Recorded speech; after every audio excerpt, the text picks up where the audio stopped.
Print and electronic media మిత్రులందరికీ సామాజిక ఉద్యమ నమస్కారాలు తెలియజేస్తున్నాం. మరి ఈరోజు ఎప్పుడు ప్రెస్ మీట్ పెట్టినా చాలా సీరియస్గా మాట్లాడేవాడిని. ఈరోజు ఒక పట్టరాని ఆనందంతో 6 దశాబ్దాల కళ ఆగస్టు 1వ తేదీన అత్యున్నత న్యాయస్థానం సుప్రీంకోర్టు ద్వారా మా కళ నెరవేరినందుకు ఆంధ్రప్రదేశ్ తెలంగాణ తరపున మా మాదిగ ఉపకులాల తరపున ఎస్సీల వర్గీకరణకు సహకరించిన రాజకీయ నాయకులకు, శ్రేయోభిలాషులకు, మిత్రులకు, మరి మాకు వెనకుండి ఉద్యమాన్ని నడిపించి అనేక రకాలుగా సహాయ సహకారాలు అందించినటువంటి ప్రతి ఒక్కరికి పేరు పేరున ఉద్యమ నమస్కారాలు, కృతజ్ఞతలు తెలియజేస్తా ఉన్నాను. ముఖ్యంగా ఈ మీడియా ద్వారాగా, ఈ వేదిక ద్వారాగా మరి ప్రధానమంత్రి నరేంద్ర మోడీ గారికి అట్టడుగు వర్గాల పట్లైన చిత్తశుద్ధిని నిరూపించుకున్నందుకు, అదే రకంగా నారా చంద్రబాబు నాయుడు గారు ఎన్నికల ముందు ఏదైతే మాదిగ ఉపకులాలు ఎస్సీల్లో ఉండబడే అన్ని కులాలకు సమన్యాయం దక్కాలని మరి ఏదైతే ఆయన మనసులో నుండి ఏదైతే బహిరంగంగా ఎన్నికల ముందు చాలా సందర్భాల్లో ఆయన ఇచ్చిన ప్రకటనలు లేదా పబ్లిక్లో చెప్పిన ఆయన ప్రతి సందర్భాన్ని బట్టి నెరవేర్చే క్రమంలో ఆయన చిత్తశుద్ధి నిరూపించుకున్నందుకు, మరి అట్లాగే వివిధ రకాలుగా మరి లోకేష్ బాబు గారు కానీ లేదా పవన్ కళ్యాణ్ గారు కానీ వర్గీకరణకు మాకు సహకరించిన ప్రత్యక్షంగా పరోక్షంగా అన్ని రకాలుగా సహాయ సహకారాలు అందించినందుకు ఈ వేదిక ద్వారాగా సలాం కొడతా ఉన్నాను. మరి బీజేపీకి, టీడీపీకి, జనసేనకి కూడా.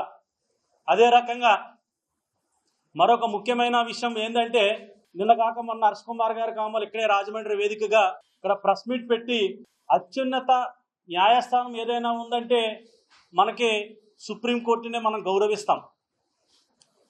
న్యాయస్థానం పోరాటం అంటే న్యాయస్థానంలో న్యాయ పోరాటం చేస్తాం, కానీ బహిరంగంగా మనం విమర్శించుకోం. ఈ వర్గీకరణ అంశం అనేది ఆయన రాజకీయాల్లో రాకముందే, మాల మహానాడులు పుట్టకముందే, ఎంఆర్పిఎస్ పుట్టకముందే 1965లోనే లాల్ బహదూర్ శాస్త్రి గారి ఆధ్వర్యంలో లోకూర్ కమిషన్ ఏర్పాటు అయ్యిందనేది ఈ సందర్భంగా తెలియజేస్తా ఉన్నాను. 1972లో ప్రభుత్వాలు ఏర్పడిన తర్వాత 1972 నుంచే మాదిగల నుండి ఏ ప్రభుత్వం ఏర్పడినా విజ్ఞప్తులను ఆ ముఖ్యమంత్రులకు అందజేసి రిజర్వేషన్లో వ్యత్యాసాలు ఉన్నాయి, వ్యత్యాసాలను సరిచేయండి అని చెప్పి శాంతియుతంగా వినతిపత్రాలు ఇచ్చిన సందర్భాలు ఉన్నాయి. దాని తర్వాత మొదలు పెట్టుకున్న తర్వాత 1994 ముందే మరి సదాలక్ష్మి గారు కానీ, మందా జగన్నాథం గారు కానీ, నంది ఎల్లయ్య గారు కానీ వారు రాజకీయ పోరాటాలు కూడా చేసిన సందర్భాలు ఇదే కాంగ్రెస్ పార్టీలో ఉన్నాయి. ఆ సందర్భంగా గుర్తు చేస్తూ తర్వాత దానికి అనుగుణంగా గౌరవ మందకృష్ణ మాదిగ గారు 1994లో ఉద్యమాన్ని ఏర్పాటు చేసి ఆ ఉద్యమాన్ని మిలిటెంట్ రూపంలో దాన్ని తీసుకెళ్ళి మాదిగల యొక్క బాధలను, మా ఆవేదనను మిలిటెంట్ ఉద్యమాల రూపంలో తీసుకెళ్ళినప్పుడు మా కార్యకర్తలు, మా బిడ్డలు చనిపోయినప్పుడు ఆ చనిపోయిన ఉద్యమం నేపథ్యంలో ఆనాటి చంద్రబాబు నాయుడు గారు 1996లో వర్గీకరణకు అనుకూలంగా నిర్ణయం తీసుకుని 1997లో వర్గీకరణ చేయడం జరిగింది. 97లో వర్గీకరణ చేసిన తర్వాత హైకోర్టుకు వెళ్ళి ఎస్సీ వర్గీకరణకు రాష్ట్రాలకు అధికారం లేదని చెప్పి కొట్టించిన వేసిన సందర్భం మీకు గుర్తు చేస్తా ఉన్నాను.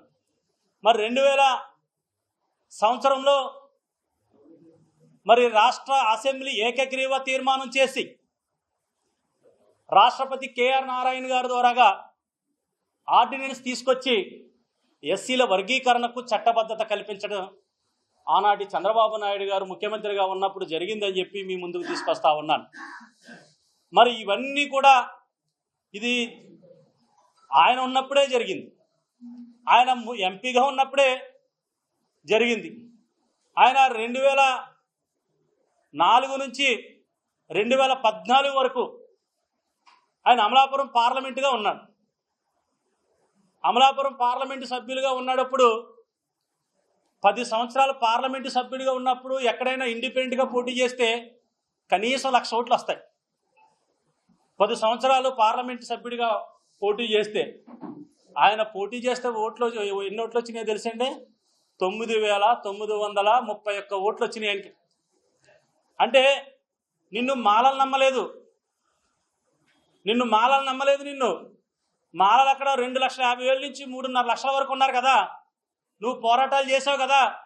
మరి 2009లో మాలలందరినీ వంచి నీ సొంత ప్రయోజనాల కోసం టికెట్ తెచ్చుకున్నావు కదా. మరి ఏ రోజైనా ఆ మాలల ప్రయోజనాల కోసం పనిచేసావా? నేను సూటిగా ప్రశ్నిస్తా ఉన్నాను. ఆయన ఒక రాజకీయ నిరుద్యోగిలా తయారయ్యాడు. ఆయన రాజకీయ నిరుద్యోగిలా తయారయ్యి ఎక్కడన్నా చూడండి, శవం కనబడితే గెద్ద వాలిపోతూ ఉంటుంది.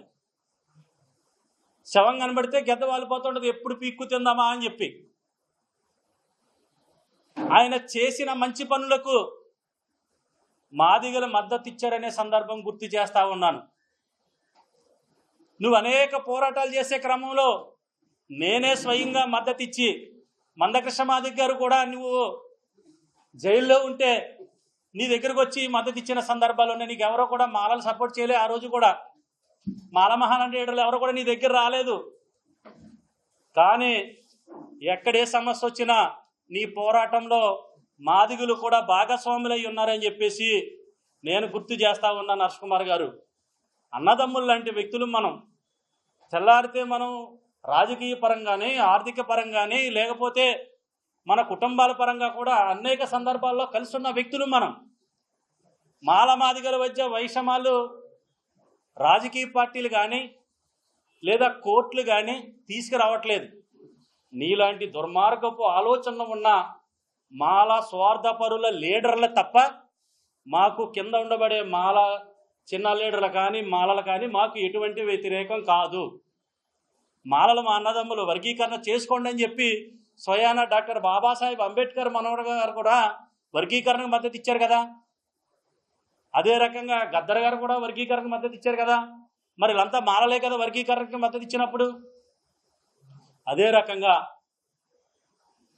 ఈయనకి ఎవరైతే హర్ష్ కుమార్ గారు ఉన్నారో నేను హెచ్చరిక చేయట్లేదు, విజ్ఞప్తి చేస్తా ఉన్నా. మీకు ఏమాత్రం రాజ్యాంగం మీద కానీ, డాక్టర్ బాబాసాహెబ్ అంబేద్కర్ గారి మీద కానీ, న్యాయ వ్యవస్థ మీద కానీ నమ్మకం ఉంటే న్యాయ పోరాటం చేయండి.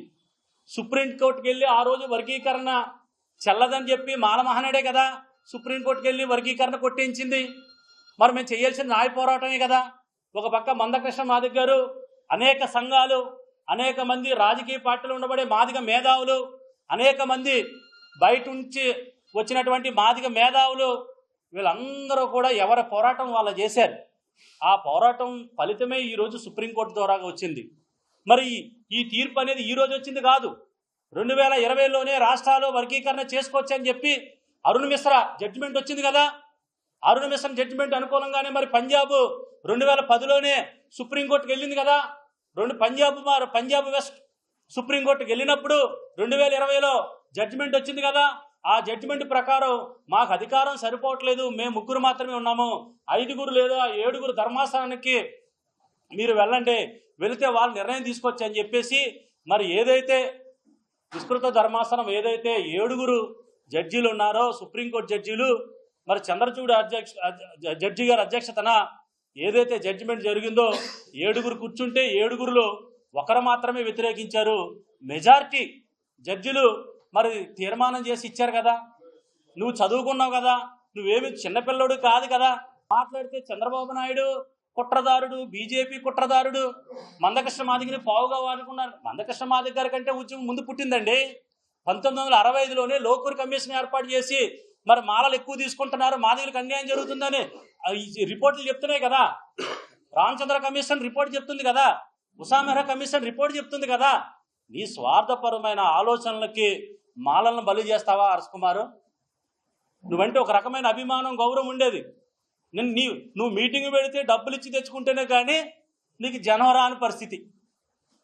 నిన్న కాక మనం వ్యామగిరిలో పెట్టావు కదా, ఆ వ్యామగిరిలో పెట్టిన దానికి నువ్వు డబ్బులు ఖర్చు పెడతాను కానీ నీకు ఎవరైనా నీకు మీటింగ్కి వచ్చారా? నిన్ను నమ్మారా మాలలు? నిన్ను ఏదో ఒక రకంగా కుట్రలు లేపి ఏదో రకమైన మాలను రెచ్చగొట్టి పబ్బం గడుపుకోలేని ఆలోచన తప్ప హర్ష్ కుమార్ గారికి మరొకటి లేదు. సోదరులను, మాల అన్నలను, మాల తమ్ముళ్లను ఎన్నాళ్ళు జరిగిపోయింది, ఏదో జరిగిపోయింది. మనం ఇప్పుడు కలిసి రాజ్యాధికార పోరాటం చేద్దాం రండి. హర్ష్ కుమార్ గారికి సూటిగా ప్రశ్నిస్తా ఉన్నాను, నీకు దమ్ముంటే నువ్వు అంబేద్కర్ వాదువు కదా, వర్గీకరణ వ్యతిరేకించే అంబేద్కర్ మేధావులంతా కూడా ఒకటే సూటిగా ప్రశ్నిస్తున్నాను, ఇప్పటి వరకు స్వాతంత్రం వచ్చిన తర్వాత ఇప్పటి వరకు మాలల్లో ఎంతమంది ఉద్యోగులు ఉన్నారు, మాదిగల్లో ఎంతమంది ఉద్యోగులు ఉన్నారు? రిజర్వేషన్లు ఉపయోగించుకొని మాల విద్యార్థులు ఎన్ని సీట్లు కాలేజీల్లో లబ్ధి పొందారు? మాదిగలకు ఎన్ని అవకాశాలు ఇచ్చారు? మాదిగ ఉపకులానికి ఎన్ని అవకాశాలు ఇచ్చారు? ఈ రెండు రాష్ట్ర ప్రభుత్వాలని నువ్వు డిమాండ్ చేయగలవా? నిన్ను సూటిగా ప్రశ్నిస్తా ఉన్నాను హర్ష్ కుమార్ గారు. నీ ఏమాత్రం చిత్తశుద్ధి ఉన్నా, ఏమాత్రం ఇది ఉన్నా, ఈ తూర్పుగోదావరి జిల్లాలోనే నువ్వు మాట్లాడితే మాల మాదిగలు కలిసి ఉండాలంటున్నావు కదా, మరి ఏ రోజన్నా మాదిగలకు ఒక సీట్ ఇమ్మని నువ్వు డిమాండ్ చేసావా? ఏ రోజన్నా మీరు మాలలే కదా ఎంపీగా ఉండి అన్ని అవకాశాలు తీసుకున్నారు రాజకీయ రిజర్వేషన్లు, మరి మాదిగలకు ఒక అవకాశం ఇమ్మని చెప్పి ఏ రోజైనా డిమాండ్ చేసావా? మాదిగలు నీకు సీట్లేమో సీట్లు ఇస్తే ఓట్లు వేయాలి, మాదిగలంతా నీ వెనక తిరగాలి, మాలలకే మరి వారికి ఇచ్చి అవకాశాలు వారికి ఇచ్చి మాదిగలకు అన్యాయం జరుగుతుంది కాబట్టి మాదిగలు కూడా అన్ని సమానంగా పంచుకోండి అని చెప్పి అత్యున్నత న్యాయస్థానం అవకాశం ఇస్తే దాన్ని వ్యతిరేకించి సుప్రీంకోర్టు తీర్పుని వ్యతిరేకిస్తావా? నీకు న్యాయ వ్యవస్థ మీద నమ్మకం ఉందా? న్యాయ వ్యవస్థను ఎవరు ఏర్పాటు చేశారు? డాక్టర్ బాబాసాహెబ్ అంబేద్కర్ కదా. మరి డాక్టర్ బాబాసాహెబ్ అంబేద్కర్ నిర్ణయాన్ని నువ్వు వ్యతిరేకించినట్టే కదా. లేదా చెప్పు, మాకు మాలలకు ఒక్కరికే రిజర్వేషన్లు ఇవ్వండి, మాదిగ ఉపకులాలకి మీరు ఎవరో తీసుకోకండి అని ఒక స్టేట్మెంట్ ఇవ్వు. మేమంతా కూడా మేము ఏదో దేశం వెళ్ళిపోతాం, లేదా మాకు 15% అంతా మేమే తీసుకుంటాం, మీరు ఎక్కడికన్నా పోండి అని చెప్పండి. ఈ భారతదేశంలో పుట్టిన ప్రతి ఒక్కడికి హక్కులు తీసుకునే స్వేచ్ఛ డాక్టర్ బాబాసాహెబ్ అంబేద్కర్ గారు కల్పించారు మాకు. ఆ అంబేద్కర్ గారు కల్పించిన హక్కులనే మేము అడుగుతా ఉన్నాం. ఏ మాత్రం రెచ్చగొట్టే వ్యాఖ్యలు చేసినా చంద్రబాబు నాయుడు గారు కానీ ప్రధానమంత్రి గారిని కానీ ఒక్క మాట కానీ అంటే ఈ నాలిక చీరేస్తాం, జాగ్రత్తగా ఉండమని ఈ మీడియా ద్వారాగా హెచ్చరిక చేస్తా ఉన్నాను. నేను మీకు ఇంకోటి చెప్తా ఉన్నాను, చంద్రబాబు నాయుడు గారికి ముందే ఫిబ్రవరి 20నే తీర్పు తెలుసంట, అందుకునే పబ్లిక్గా వచ్చి ఆయన వర్గీకరణకి సపోర్ట్ చేసేసాడంట. అంటే వీళ్ళకేమో సుప్రీంకోర్టు వర్గీకరణ కొట్టేస్తేనేమో న్యాయ వ్యవస్థ బతికుందంట, వర్గీకరణకు మరి అనేక కమిషన్లు వేసి అనేక వాదనలు వినిపించి అనేక సమస్యలు తెలుసుకుని అనేక రిపోర్టుల ద్వారాగా నివేదికలు తెప్పించుకుని సుమారు 15,000 పేజీల నివేదికలు తయారు చేసి ఆ నివేదికల ద్వారా జరిగిన అన్యాయాన్ని సరిదిద్దాలని సుప్రీంకోర్టు సరిచేస్తేనట అది తీర్పు వ్యతిరేకమట. మేము తీర్పుకి మరి ఆ రోజు వచ్చినప్పుడు మేము ఎప్పుడు తీర్పు వ్యతిరేకమని మేము చెప్పలేదే.